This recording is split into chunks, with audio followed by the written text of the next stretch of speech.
Expansive forest lands, extensive lakeside shores. Here, it is home from home for American raccoons. Europe is not actually their natural habitat. However, every day, the new settlers expand their territory bit by bit, devouring nearly all in their way. They were brought here because they were needed, but now they want to stay. There are many assumptions about the former providers of exotic fur, albeit few know of their natural tendencies. How much of a threat do these new citizens actually pose?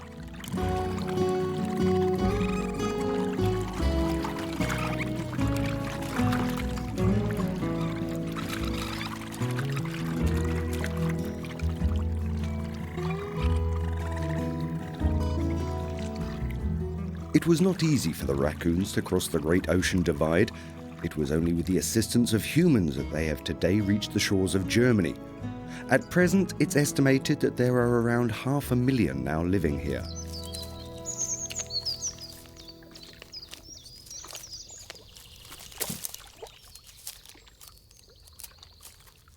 These clever omnivores are extremely adaptable. They can find nutrition everywhere, but especially near water. They test the waters for edibles with their paws. It has nothing to do with washing.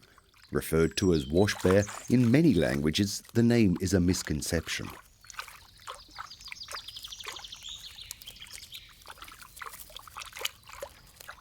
It is in streams and lakes that the raccoons find their biggest choice of menu. Invertebrates like snails or freshwater crabs constitute 40% of their overall diet.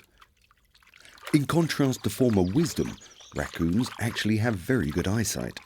However, underwater it is only their sense of touch that helps. Once caught, he's not going to let this crayfish get away so easily. Their capabilities gave rise to fears. This near insatiable omnivore can also be a threat to breeding families of rare birds. Cranes, for example, lay their eggs on the ground. Their choice of isolated flooded areas of the forest offers protection from many potential thieves. A fortress of sticks built on water is a good defense against floating enemies such as foxes, wild boar, as well as martens.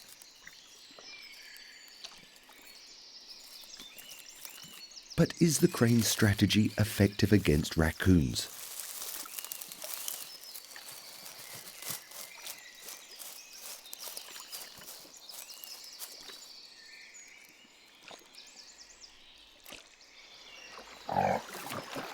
Adult cranes are very vigilant and have been known to chase off a pack of wild boar.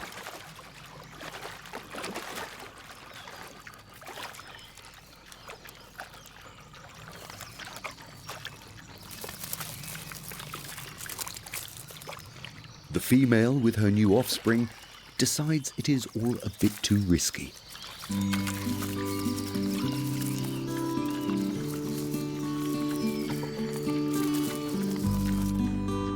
Raccoons have existed now in Germany's forests for 80 years. From the estimated 500,000, around 15,000 are now native to northern Germany. A mother used to the presence of cameras with her litter allows us a glimpse of how the animals live.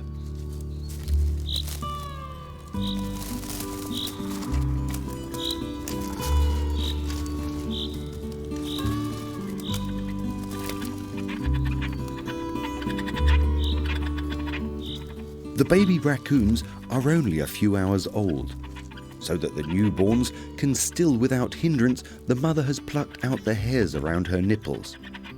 The rearing of the kit falls entirely to the mother. The male plays no role at all.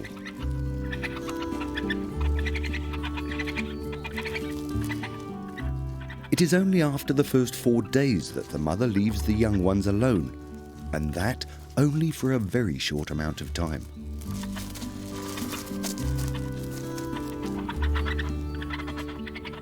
The kit of newborns remain on the bed of wood chips, painstakingly chewed out of the wood by the mother.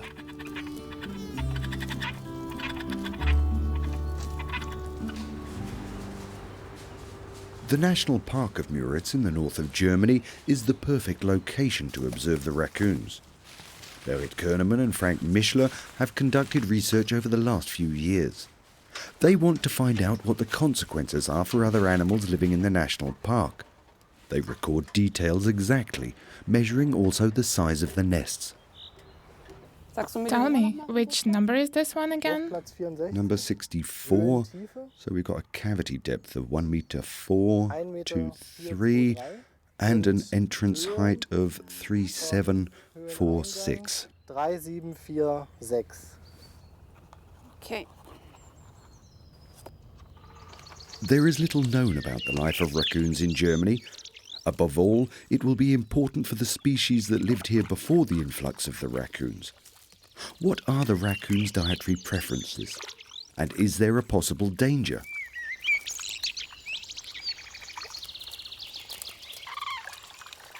Central and northern Germany are the most important breeding grounds for Germany's cranes. It would be a catastrophe if the raccoons impacted upon the birds' livelihood.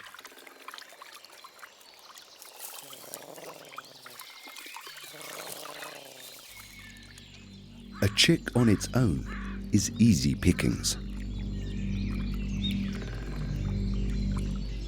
A raccoon would never let such an opportunity pass it by.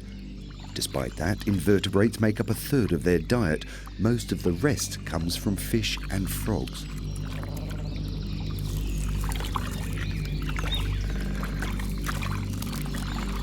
The chick makes a hurried retreat to the safety of its mother.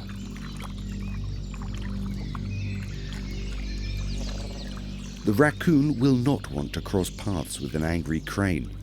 The crane has a very dangerous weapon in its pointed beak.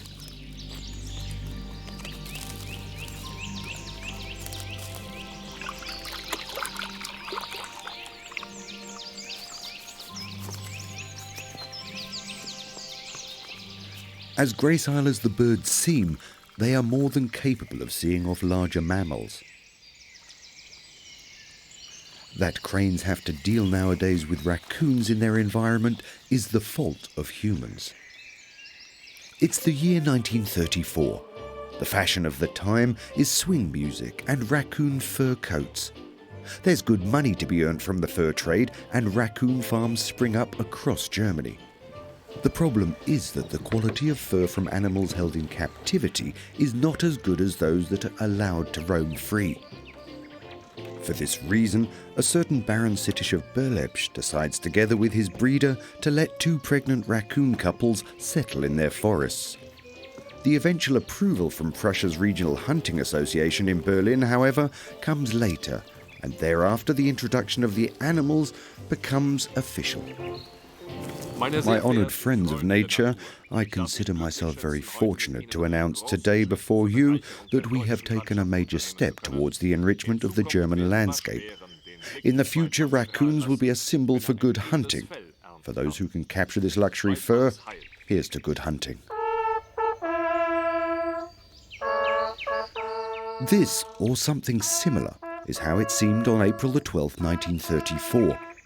According to a newspaper report at the time, armed forces formed a guard of honour as a band played the national anthem. The 4 animals went on to successfully raise their young and formed a population in West Germany. Around 10 years later, that number had already expanded into East Germany. It's now 1945, shortly before the end of World War II. In a tiny resort northeast from Berlin, there's a fully functional raccoon farm as suddenly the warning sirens sound. The Russians are moving forward, supported by aerial bombers who bomb assorted targets across German positions. According to reports, one of the bombs landed on the farm.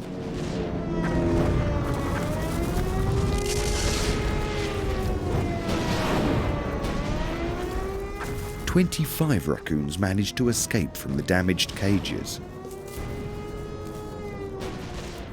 They escape to the forests of Brandenburg, where they proliferate rapidly. 10 years after the end of the war, it's estimated that there are around 300 raccoons in Germany. In 1970, that figure had risen to 20,000. Today, they have long exceeded the 500,000 mark and can be found in other Central European countries such as France, Belgium, the Netherlands and Luxembourg, as well as in Eastern Europe's Belarus and Caucasus areas. In the meantime, the kit of cubs are 4 weeks old. They will sleep for the entire month of May.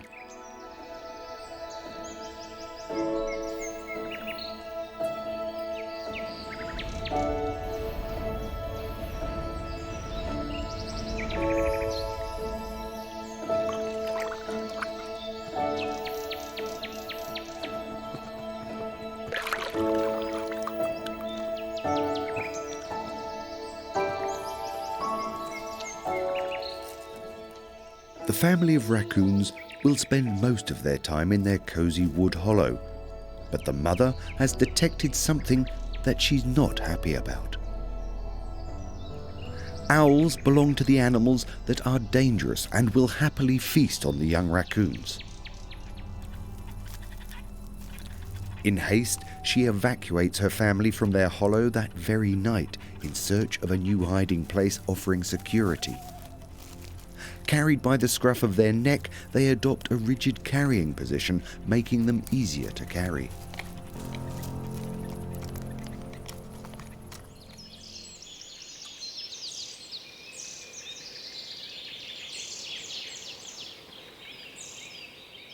The family finds safety in the hollow of a tall oak. The cubs are now around 5 weeks old. In contrast to when they're older, at this age they are totally uninterested in anything new. It's protection against them falling out of the nest.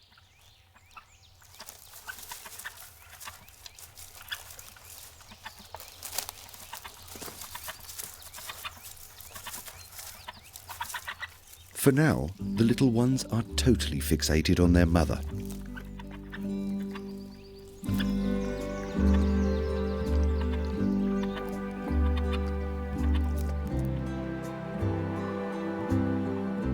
That will all change in the summer. The warmer weather brings about many new things. Red deer also sport fresh new antlers. In the clearing, foxgloves are in bloom.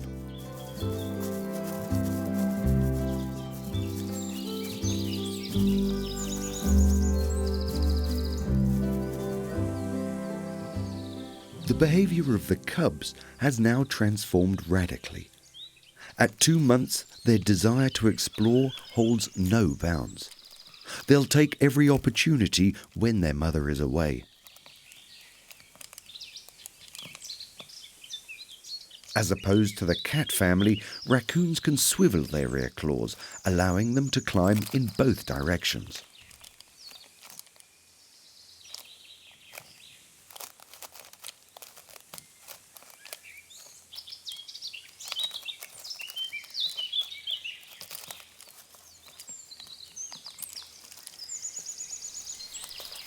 The young raccoons play out what will later be their territorial prowess.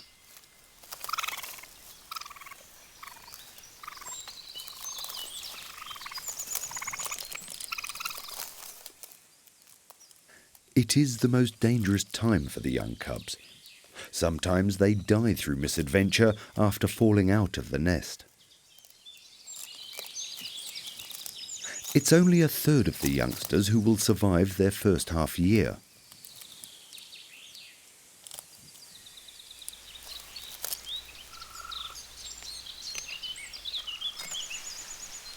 But for today, everything seems to be fine.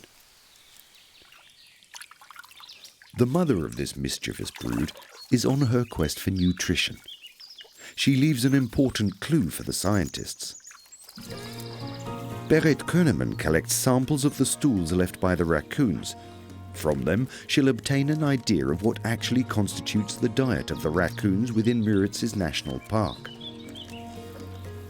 This is fine detectives' work in the laboratory. How often can the traces of the crane's newborn or other rare breeds be found in the stomachs of the raccoons? One thing is for sure. The raccoons love to eat a wide variety of things, but what they love more than anything else are sweet things like cherries, plums. They love to eat all sorts of fruit. In this case, we can see that she found her fill at a wasp's nest. What's left are the wings and the chitin shells of her feast. It is only rarely that the scientists find the remains of birds. However, they don't want to give the all clear as yet. Even when most native animals can adapt and cope with the raccoons, there are some animals that will have a problem with them. Such particular instances will keep the scientists busy for some time.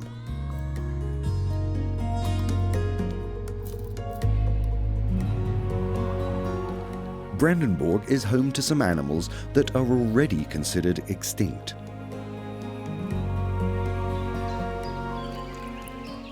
These bog turtles are to be found nowhere else in the whole of Germany. Being a delicacy that Christians are allowed to eat during their time of fasting, humankind has virtually wiped out the entire population. Today, there are only around 70 adults scattered across the ponds close to Berlin. The shell of the animals is only sufficiently robust after 1 year. Until that time, they are vulnerable to attacks from enemies such as herons, otters, and pikes.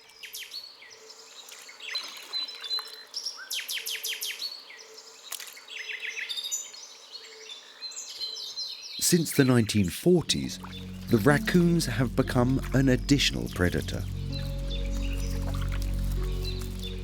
However, they can't do much harm to a grown adult. They're not practiced in how they should go about cracking the shell. Apart from that, the omnivore is not concerned. There are other sources of much easier prey.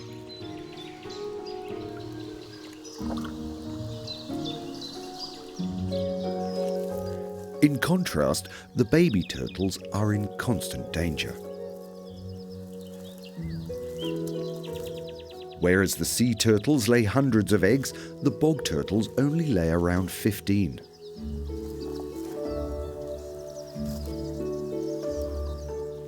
Wild boar and foxes can easily dig out the vulnerable eggs. Wildcats and cranes can also be dangerous for the young animals as they make their way to the water. It's also a good opportunity for the raccoons.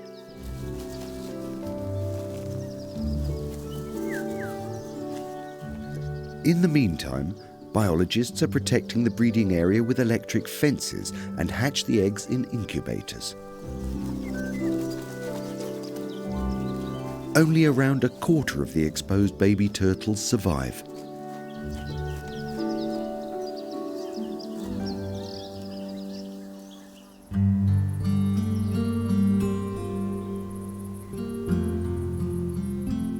The raccoon's day begins at nightfall. The animals can still see as the sun disappears. Their sense of smell and their paws also assist them in finding their nutrition. Their senses, however, like most other animals, are not adequate to judge the speed of oncoming cars. Accidents are commonplace.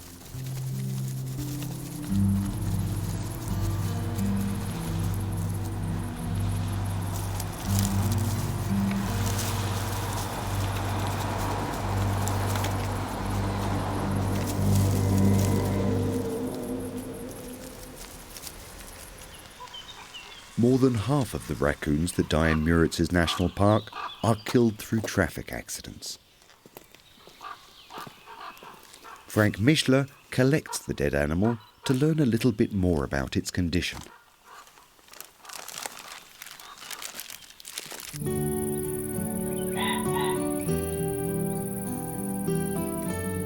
Summer is the time for the newborns.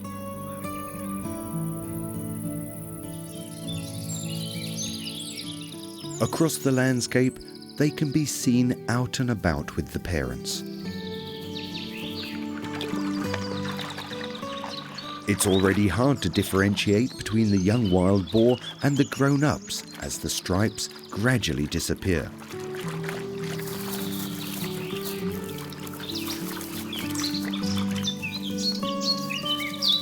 The young raccoons now join their mother in the search for food. Unlike young foxes or wildcats, the young raccoons don't receive their food served up.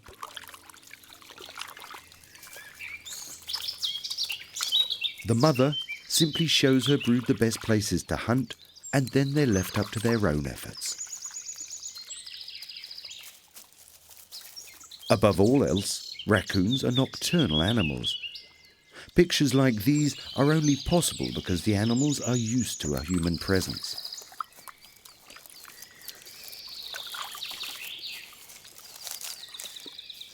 Alone in the forests, the young raccoons would have no chance to survive on their own. They are still suckled. It's only in their 4th month that they are able to fend for themselves.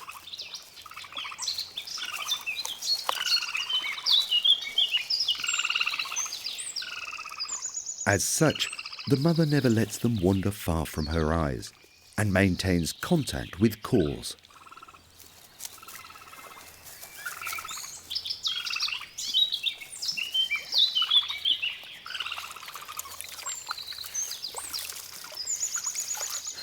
This female is where she knows there is the best chance of prey, on the riverbank, and she will be proved right.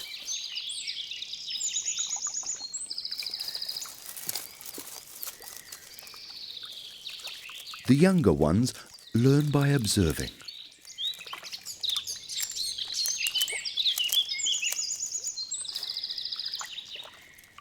This little one would love to have a piece of such a tasty mouthful.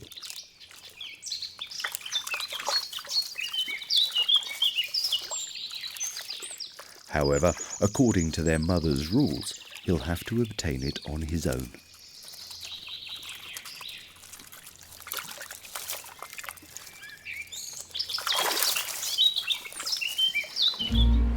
Forests and lakes offer an ideal habitat for the raccoons.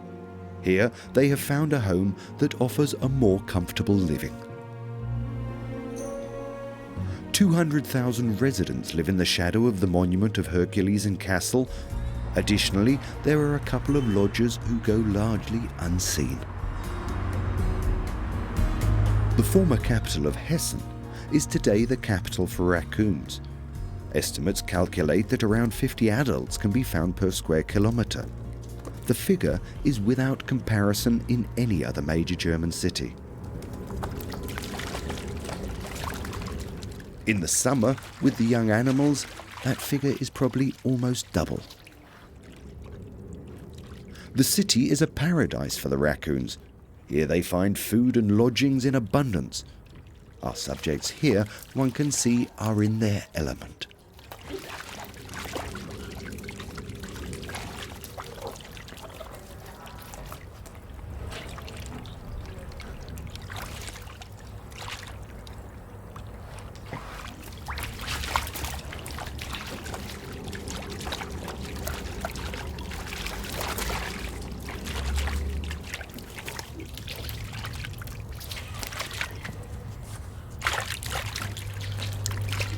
Their territory within the city is much smaller than in the forest due to the fact that there is so much food here to be had. For some, their range is no wider than a stretch of road, whereas in the wild, the territory for a male raccoon would cover 17 square kilometres.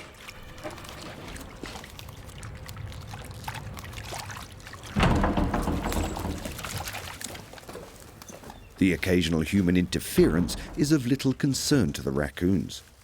In the meantime, they've learnt to run circles around the townsfolk.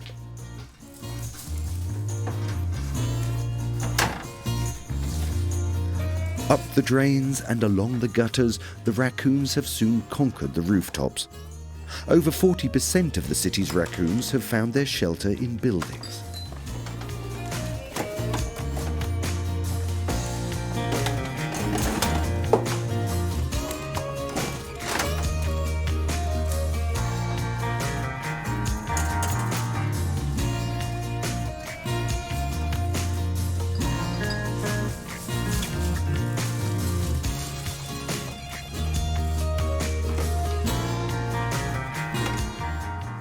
Loud parties by resident raccoons have kept a number of Kassel's citizens awake.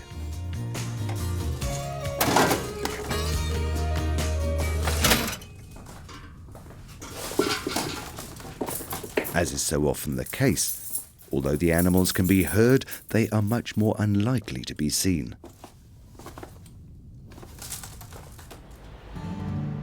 It's estimated that around 1,000 of the animals are resident in the northwest of Kassel alone. Conflict with their human neighbours is often problematic. The animals have blocked many a chimney, and their feces can cause health risk for humans if it's infected by the raccoon's roundworm.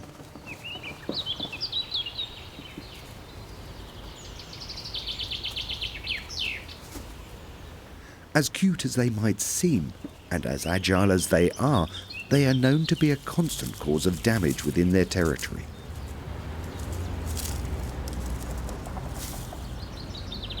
In an apartment house, falling roof tiles have been reported. The likely suspect is the raccoon. The residents have opted to call in an expert. Yes, well, that could certainly be caused by a raccoon. As I said, we'll have to build up a safeguard here and behind there and in the entire corner there. Obviously, the whole thing needs to be safeguarded. The raccoons shouldn't be allowed the chance to climb up onto the roof again. Already, they have caused hundreds of euros of damage, and that is only part of the damage. The animals also leave urine and feces. We'll have to cut this entire section out and replace it, otherwise it will continue to smell. The raccoons have nearly gnawed their way through the roof. Frank Becker's job is to prevent such damage. Becker has developed an electric fence based on his experience to keep the animals away from the roofs. Their climbing abilities seem to know no bounds, and they'll always try again. It's really quite impressive what they've learned to overcome over the last years. Becker monitors the effectiveness of his preventative measures with the help of a hidden camera. The camera is activated by a movement sensor. Sometimes, even he is surprised by what is captured. Didn't imagine for 1 minute that the raccoon would try something like that in broad daylight. Certainly not a better documentation of my work.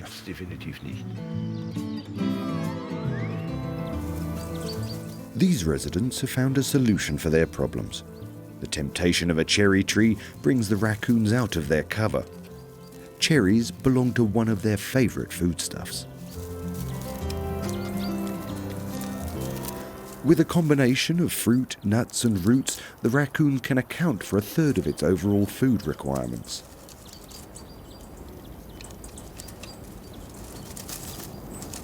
The young raccoons are seeing cherries for the first time. The red fruits are immediately a strong magnet for the youngsters.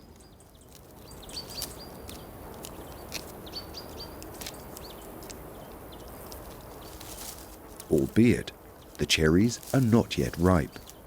Each one is tested, but the juice is still a bit too sour for the little ones. The youngsters will have to exercise a little more patience.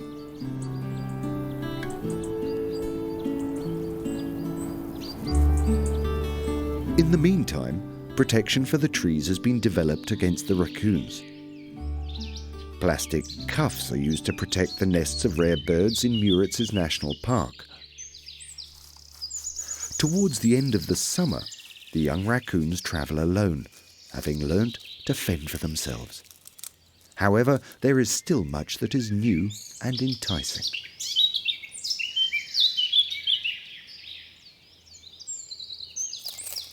The little ones still have to collect a lot of experience, even when their lessons are painful. To mistake a common toad with a common frog is not without its consequences. The toad secretes a poisonous substance through their skin that increases the blood pressure and paralyzes the muscles. Its effects are immediate.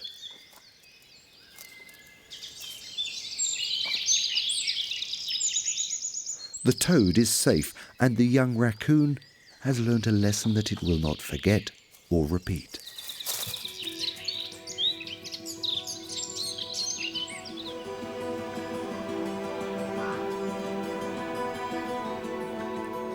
By the beginning of autumn, the young raccoons have already experienced many an adventure. The rutting season has begun for the red deer.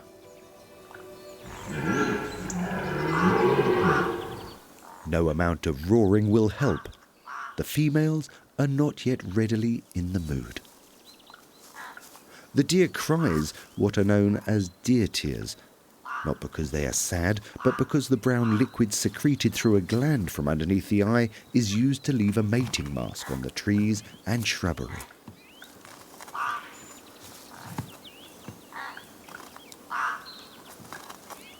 The younger deer follow the example, although their scent is no match for the strong scent of the male adult.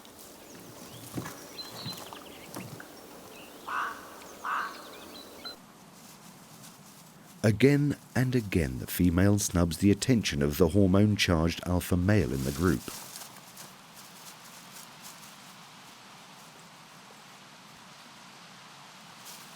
Now he will try another strategy. Deer also engage with social bonding through mutual grooming. However, his overtures have failed. Such an intimate practice is only permitted with the closest mates. It signals a vote of confidence. The cranes in Müritz's National Park have now successfully reared their young, and now join the migratory birds from Scandinavia. The raccoons seem to have little effect on the crane population. The birds' numbers have continued to grow in central and northern Germany despite the growing presence of the raccoons.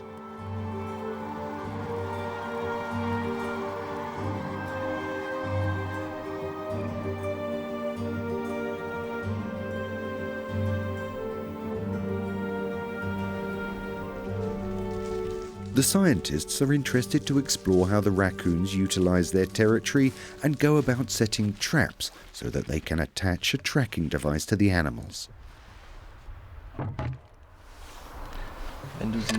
When you set it, then be careful to make it very delicate here, okay? Cat food is used to entice the raccoons into the traps. When the trap has snapped shut, it triggers a mobile phone back at the research centre automatically, allowing Frank Mischler and Berit Koernemann the chance to retrieve the animal from the trap as quickly as possible. Okay. Mm-hmm.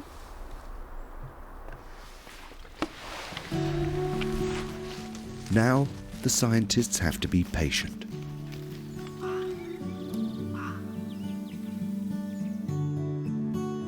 It can be a very long night at the project's headquarters. Tea and coffee help to stay awake. The night shift is important. The raccoons will try everything to escape from the traps. The longer they remain within, the higher the chance that they will injure themselves. Shortly after midnight, the trigger alarm goes off.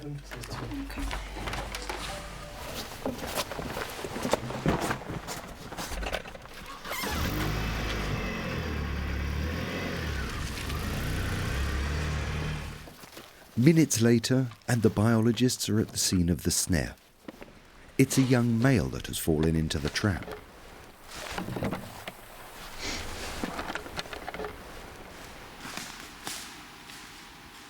The young male seems to be scared, but not particularly aggressive. To keep the animal quiet, Mischler administers a sedative.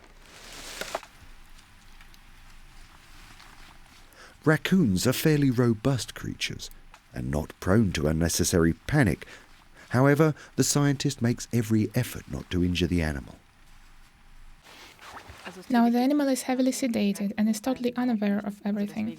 It's important to immobilize the animal so that we can limit the stress for both animal and the person involved. It's always fascinating for us when, within half an hour of being released from the working cases, the raccoons find themselves entrapped in another snare.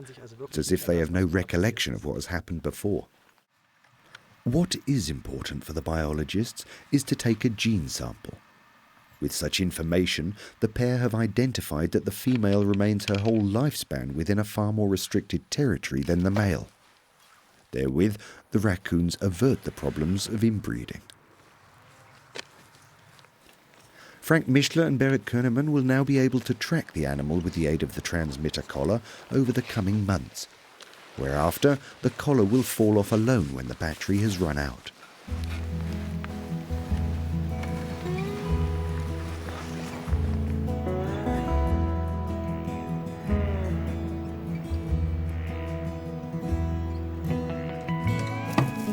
Protected in the waking case, the raccoon awakes from his sedation. Now he will reveal where he spends most of his time. With this information, the scientists can establish what makes up his diet.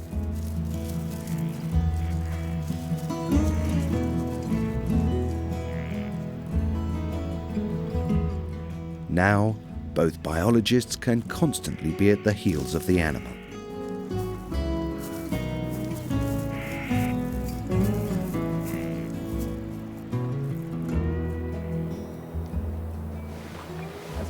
You see, at the fork of the tree there is a large hollow. That signal would also be fitting for his sleeping quarters. The monitoring of the raccoons over the years has shown that they prefer damper conditions where they can find insect larvae and amphibians. However, they also make above average outings to the fields of the farmers, where they frequently plunder the corn and grains. Face to face, they are very rarely seen. Therefore, they have always been the source of many legends and many misunderstandings. Originally, it was thought that raccoons were loners. Nobody was exactly sure how they lived when they disappeared into the leafy forests. It was only around 1990 that scientists discovered a minor revelation.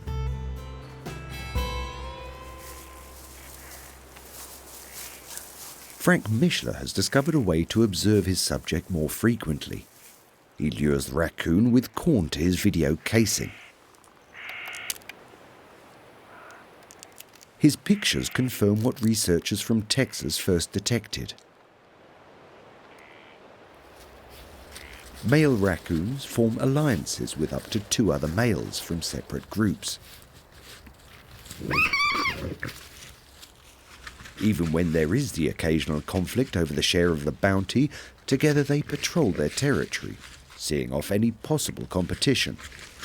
With such teamwork, they're more successful in their search for food and a mate than solitary animals.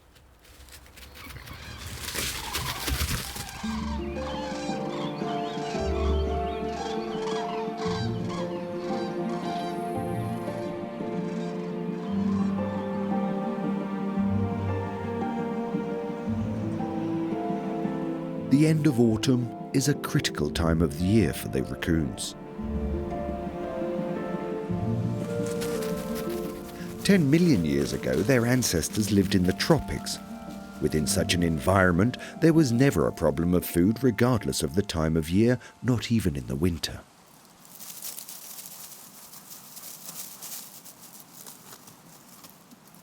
Singularly, this North American raccoon has solved the problem in that they consume excess acorns and nuts in the autumn, sometimes doubling their body weight to see them through the winter months. This talent allowed them to wander further north to the borders of the deciduous forest. All other members of the Procyonids remain to this day in the tropics.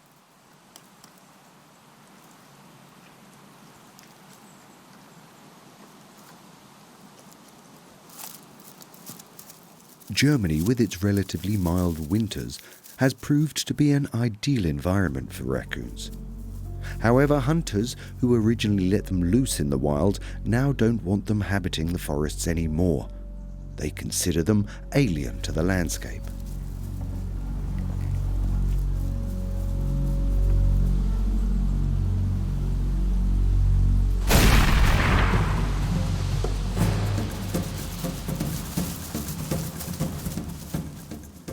In the hunting season of 2010 to 2011, German hunters shot around 65,000 raccoons.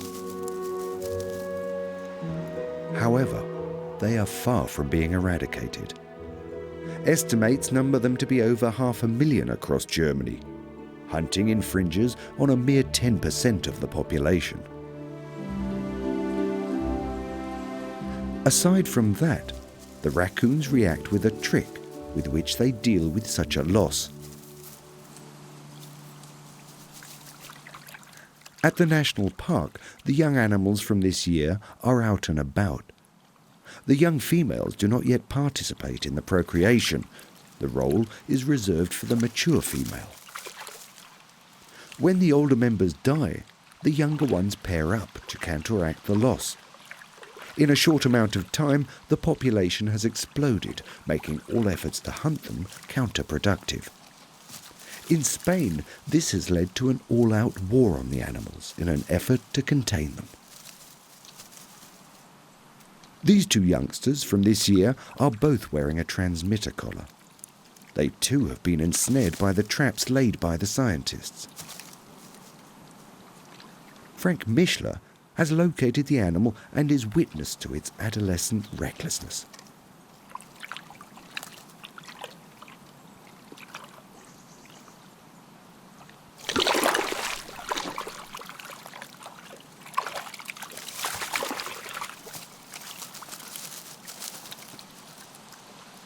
Both animal and transmitter escape unscathed from the fall. It seems that against the raccoons there is no cure, and there seems to be nothing that humankind can do about it. We'll have to get used to living together with the raccoons, whether we like it or not. We have no chance to restrict their numbers over such a large area. With a mixture of cunning and perseverance, the raccoon has now established itself. The omnivore is adaptable like few others in Germany.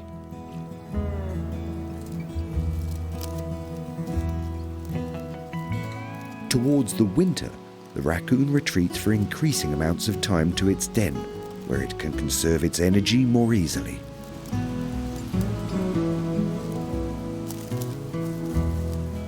Raccoons don't hibernate.